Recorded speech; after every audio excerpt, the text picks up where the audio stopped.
Hello and welcome to Church at Home with Rachel for Tuesday, the 19th of April. I don't know about you, but I'm feeling very up this week because it is Easter week. And for me, that means that Christ is risen, the tomb is empty, and everything looks good again. I enter into Lent and Holy Week in a really deep way. I have for a very long time for reasons I might talk about another time.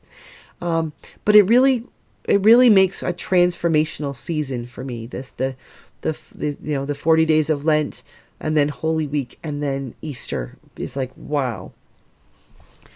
It sort of reminds me of when I was a kid, my mom had a book all about a caterpillar that she read to me. And it was like an Easter story. It was one of those allegories. It doesn't actually say out front, this is an Easter story. But you got the point as you're reading the book. And it talks about this caterpillar. And this caterpillar sort of went through life, and it was kind of humdrum, and he ate leaves, and he climbed trees, and he had his life, and everything was okay. But he had a sense that there was something more to come, something that he needed to do. And eventually he started realizing he was getting very, very tired. And he knew his body and his mind were telling him there was something he had to do. And so he started to weave a cocoon. These threads would come out of his body, and he was weaving this cocoon and eventually covering himself up until he just went to sleep. And as a child, I was so devastated because I thought my little caterpillar friend had died. My mom told me, just wait until the next chapter. And after a little while of being inside that cocoon, the cocoon started to move. And with the movement, some cracking happened, and eventually out emerged a butterfly. But it wasn't like the butterflies that I was used to seeing with all their different colors flying around where we lived in St. Thomas, Ontario. It wasn't like that at all. It was kind of scraggly and wet and looking kind of miserable. And it took a little while for it to be able to dry. It sort of tried to stretch out its wings and its antennae and sort of let the air dry it. And eventually, when it was dry, then it was able to fly.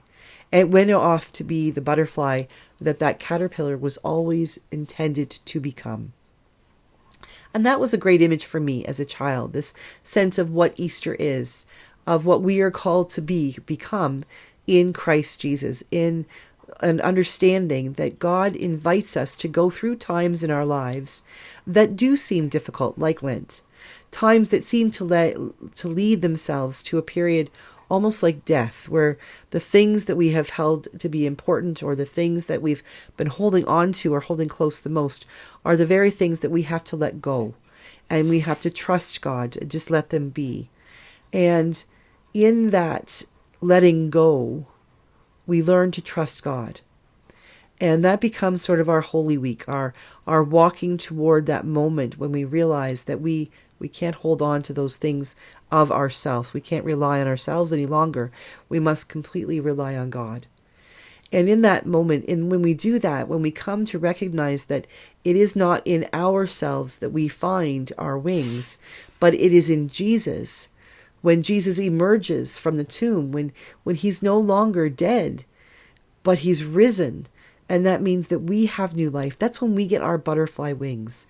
That's when we get our chance to become all that God has called us to become. Because of our belief in Jesus, in the new life that we have been given, that was ours all along, but we needed to let go of those other things so that we could embrace this new life. This image of the butterfly, this image of the caterpillar, cocoon, and butterfly, for me, has meant a lot to me over the many years of what Lent and Holy Week and then the Easter celebration is all about. It's not perfect, and it is really all about Jesus and his resurrection. But then it becomes all about us, because in his resurrection we get ours.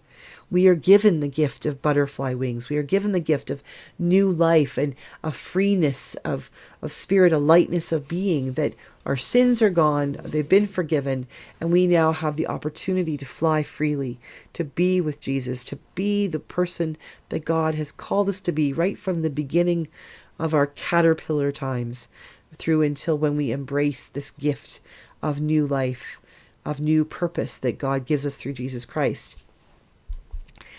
It seems to me, though, that it's not just at the Easter season or the Lenten season that we go through this. There are times in our lives, seasons in our lives, sometimes they're maybe just a week or just a couple of hours even, or sometimes they can be months or even years, when we seem to go through a similar period. And I've been reminded about this because of our new house. As some of you know, we got our new house, my very first own house that we own, on April the 8th. So 11 days ago, we got possession. We got the keys. And this house was a steal for us. We could afford the mortgage, but there's some work that needs to be done. It's not a fixer-upper. It's more of a cleaner-upper. There's a couple holes in the walls and a couple of doors that need to be replaced. And, there's things that are not in great shape. The floors have to be replaced and a lot of paint has to be done, because when we walk into our house, all of the walls that you can see were dark brown, like the brown of my bookshelf brown, only darker, like really dark brown. Now, for some people, that's an awesome color. For me, not so much. I like brown, on a pair of shoes, on a couch, on a bookshelf, not the whole house. And our living room and dining room and the wall when you walk in the front door that goes down to the basement, and our kitchen and our den where we have a fireplace and the doors to the backyard, the hallway to the bedrooms, they were all dark brown. And then our bedroom was this deep maroon color, probably a really nice sweater color, but very depressing, for me anyway, in a bedroom. It was so dark, the rest of the house, that I wasn't even really aware that the guest bedroom and the room we'll use as my office are actually kind of a dirty white. And dirty white because they're dirty. They were painted white and just are filthy. They need to be cleaned and painted. But I wasn't even aware of how light those were because the rest of the house was so dark. Very caterpillar-ish for me. And I feel like, okay, Rob has a vision. We can pick colors. Things will be different. And I was so busy during Holy Week, I didn't make it over to the house very much. But when I did, and I got there and I saw that Rob had been going after work every day, gung-ho, great guns. And he had primed most of the brown paint, with the white primer all over it. And when I walked into the house, even though it was a dark and overcast day and the sun wasn't out, the rooms looked so much bigger and brighter and happier because that dark brown had been toned away.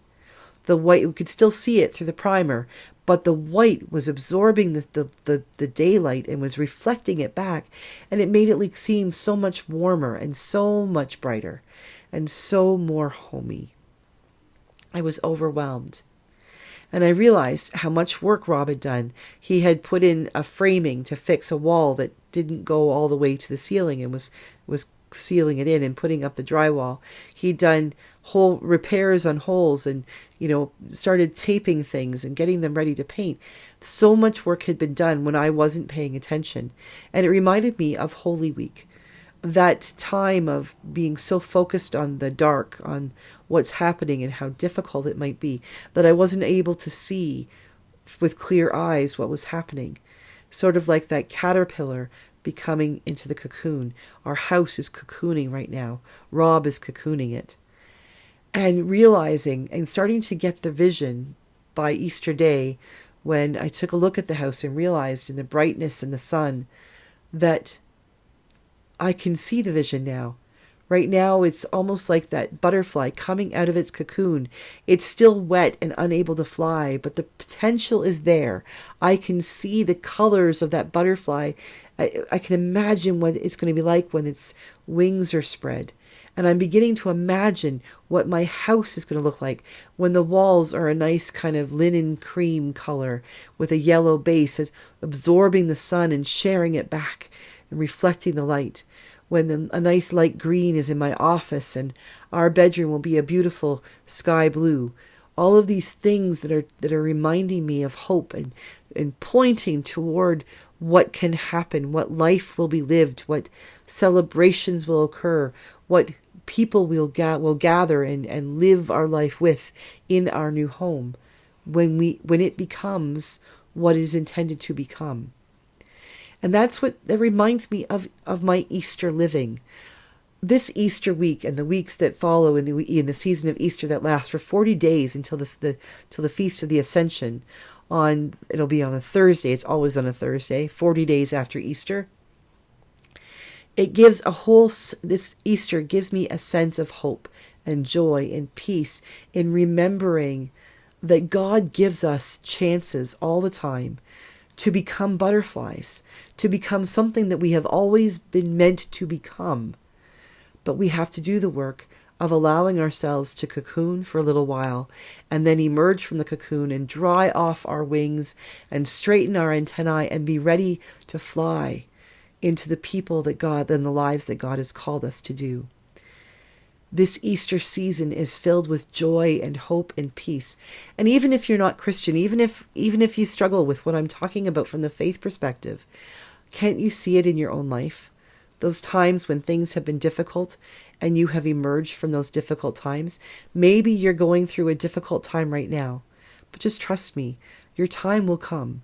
Your time of becoming a butterfly once again will happen, and it will be brighter and more joyous and beautiful than anything you can imagine right now as you are caterpillaring or cocooning.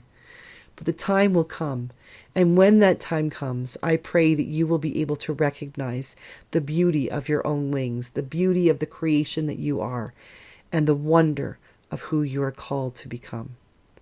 God bless you. Have a wonderful day, and I'll see you again tomorrow for Church at Home with Rachel.